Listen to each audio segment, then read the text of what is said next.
All right, my friends, we are at Values class, and today we're going to be celebrating Earth Day and honoring our planet Earth.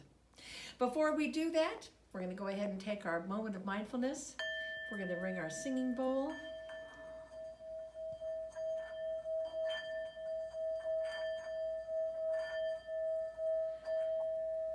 And we want to do our breathing. So breathe in, 2, 3, 4, 5, and hold it. 2, 3, 4, 5, and let it go. 2, 3, 4, 5. And again, we're going to breathe in, 2, 3, 4, 5, and hold it. 2, 3, 4, 5, and let it all go. Oh, very good. All right. Last time, my friends, let's go ahead and take a great big deep breath. Breathing in, 2, 3, 4, 5, and hold it. 2, 3, 4, 5, and let it all go. All right. Very good. My friends, today we are indeed going to honor Earth Day. So in the time that we have been sheltering at home, do you know that the planet has been recovering in amazing ways? Are you aware that wildlife that hasn't been seen is coming out from the woods? The bears are coming down from the woods in Yosemite and going down on the grounds. There are squirrels everywhere. Birds are singing happily. It's because humans have not been invading their habitats.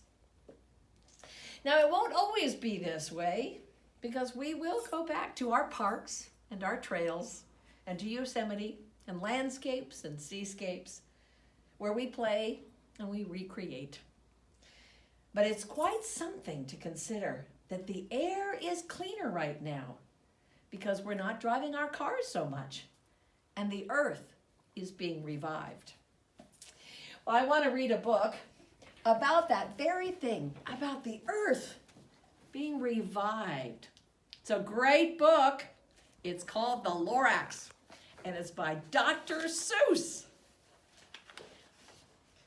At the far end of town, where the crickle grass grows, and the wind smells slow and sour where it blows, and no birds ever sing excepting old crows, is the street of the lifted Lorax. And deep in the crickle grass, some people say, if you look deep enough, you can still see today where the Lorax once stood, just as long as it could, before somebody lifted the Lorax away. And what was the Lorax? And why was it there? And why was it lifted and taken somewhere? From the far end of town where the crickle grass grows? The old Onceler still lives here. Ask him. He knows. Well, you won't see the Onceler. Don't knock at his door. He stays in his lurkum on top of his store. He lurks in his lurkum cold under the roof, where he makes his own clothes out of muffered moof. And on special dank midnights in August, he peeks out of the shutters, and sometimes he speaks and tells how the Lorax was lifted away. He'll tell you, perhaps, if you're willing to pay. On the end of a rope, he lets down a tin pail, and you have to toss in 15 cents and a nail, and the shell of a great-great-great-grandfather snail. And then he pulls up the pail and makes a careful count to see if you've paid him the proper amount. And then he grunts, I will call you by whisper my phone, for the secrets I tell you are for your ears alone. Down slops the whisper my phone to your ear, and the old Onceler's whispers are not very clear, since they have to come down through a snurgly hose, and he sounds as if he had smallish bees up his nose. Now I tell you, he says, with a teeth sounding gray, how the Lorax got lifted and taken away. It all started way back Such a long, long way back. Way back in the days when the grass still was green and the pond was still wet and the clouds were still clean. And the song of the Swanee Swans sang out in space. One morning I came to this glorious place. And I first saw the trees, the truffula trees, the bright colored tufts of the truffula trees, mile after mile in the fresh morning breeze. And under the trees I saw brown barloots frisking about in their barloot suits. And as they played in the shade, they ate truffula fruits. And from the rippleless pond came the comfortable sound of the humming fish humming while splashing around. Oh, but those trees, those truffula trees, all my life I've been searching for trees such as these. The touch of their tufts with much softer than silk, and they had the sweet smell of fresh butterfly milk. I felt a great leaping of joy in my heart. I knew just what I'd do. I unloaded my cart. And in no time at all, I had built a small shop. Then I chopped down a truffula tree with one chop. And with great skillful skill and with great speedy speed, I took the soft tuft and I knitted a thread. The instant I'd finished, I heard a gazump. I looked and I saw something pop out of the stump. Of the tree I chopped down, it was a sort of a man. Describe him? Well, that's hard. I know if I can. He was shortish and oldish and brownish and mossy, and he spoke with a voice that was sharpish and bossy. "Mister," he said with a sawdusty sneeze, "I'm the Lorax. I speak for the trees. I speak for the trees have no tongues, and I'm asking you, sir, at the top of my lungs." He was very upset as he shouted and puffed. "What's that thing you've made out of my truffula tuft?" "Look, Lorax," I said, "there's no cause for alarm. I chopped just one tree. I'm doing no harm. I'm being quite useful. This thing is a thneed. A thneed's a fine something that all people need. It's a shirt, it's a sock, it's a glove, it's a hat. But it has other uses, yes, far beyond that. You can use it for carpets, for pillows, for sheets, or curtains, or covers, for bicycle seats." The Lorax said, "Sir, you are crazy with greed. There is no one on earth who would buy that fool need." But the very next minute I proved he was wrong, for just as that minute a chap came along, and he thought that the thneed I had knitted was great.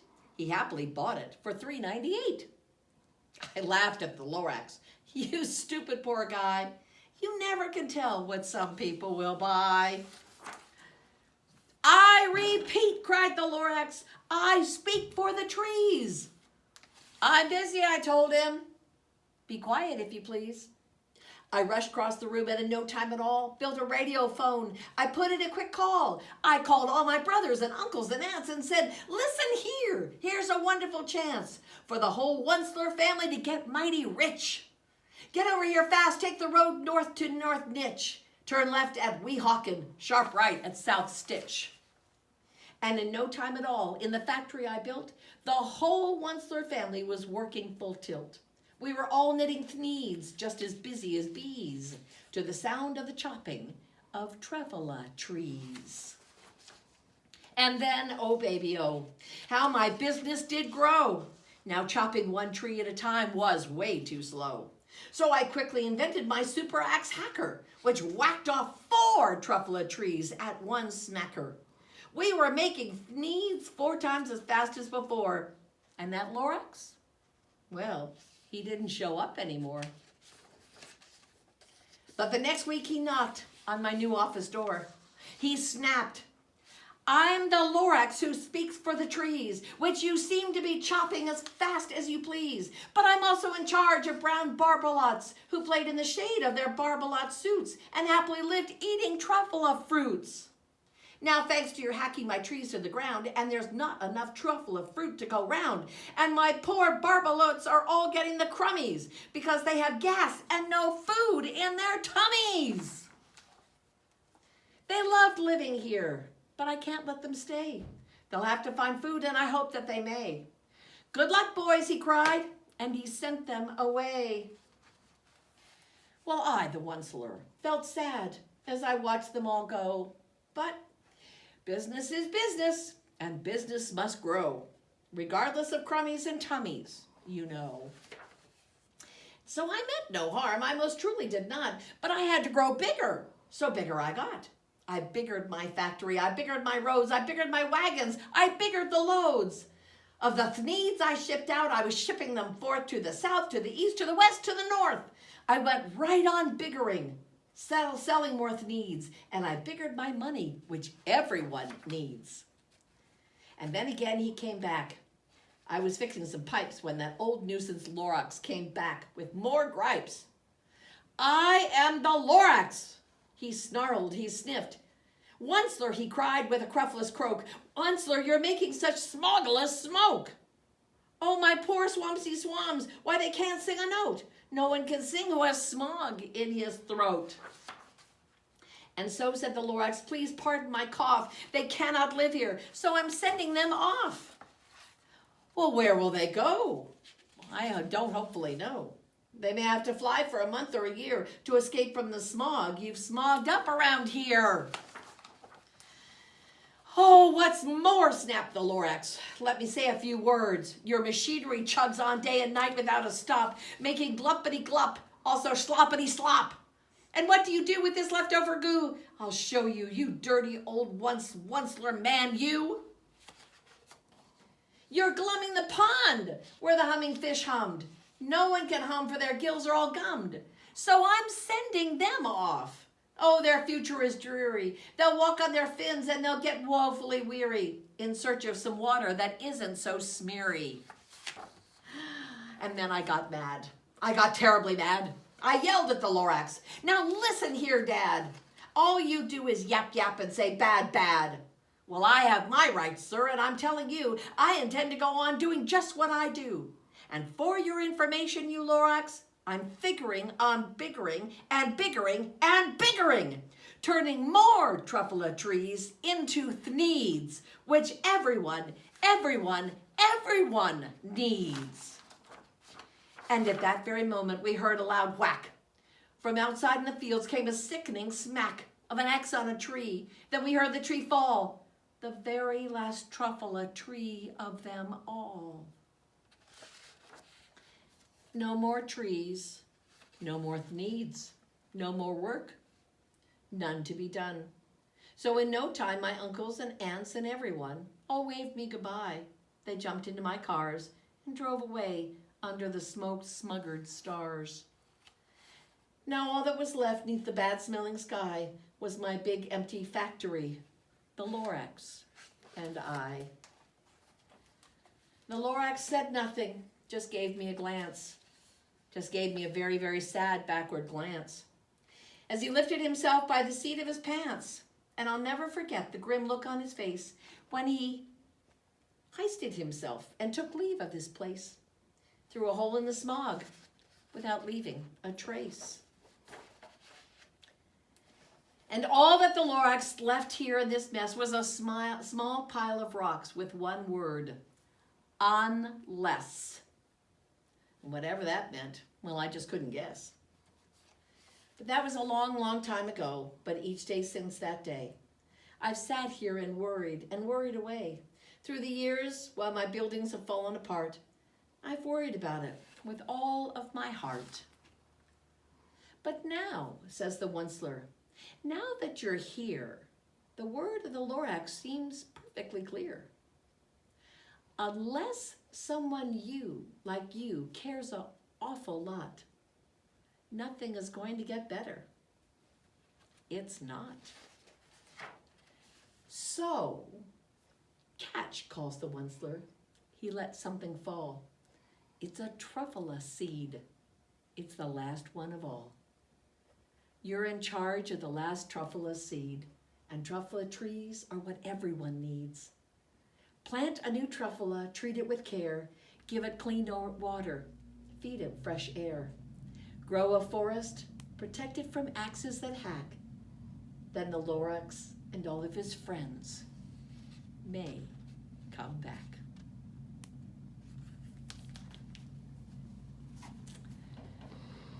Oh, my friends, what actions helped cause the transfiguration of that world? It was wanting things bigger and bigger and bigger. People wanted more, didn't they? They wanted a bigger factory. They polluted the air and they cut down the trees. They went right on biggering, selling more needs, turning more truffula trees into needs. Well, my friends, if we know that to be true, then how can we continue to honor the earth even when we are not sheltering at home? Well, let's think about this a minute.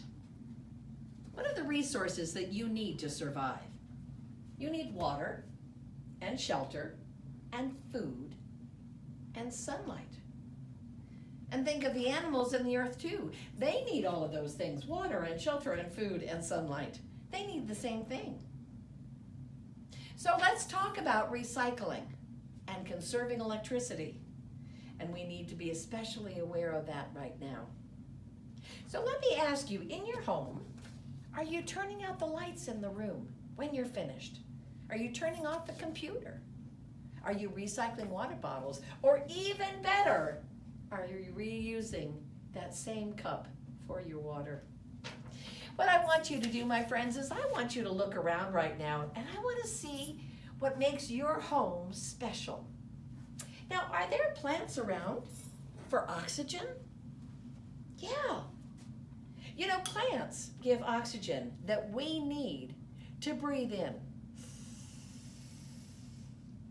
And we need plants around for the oxygen that we breathe. And funnily enough, when we breathe out CO2, which plants need to grow. So I can breathe on this plant and know it will grow as I breathe it in to help me grow. So how many plants have you got around your house that are being able to give you your oxygen that you need? When we talk about reduce, reuse, and recycle, we're talking about taking care of our planet. So during this time, are you taking shorter showers? Are you trying to conserve water? Are you using recycled aluminum cans? What about electricity? Where do you see in your house resources used throughout the day? My friends, this week, would you draw a picture? Maybe you might draw a picture of what the world might look like if we took care of all of these things. Would there be rainbows and butterflies and lots of flowers, clean air, bright blue skies, green grass? Let's take care of our resources, indeed, and make our planet a wonderful home.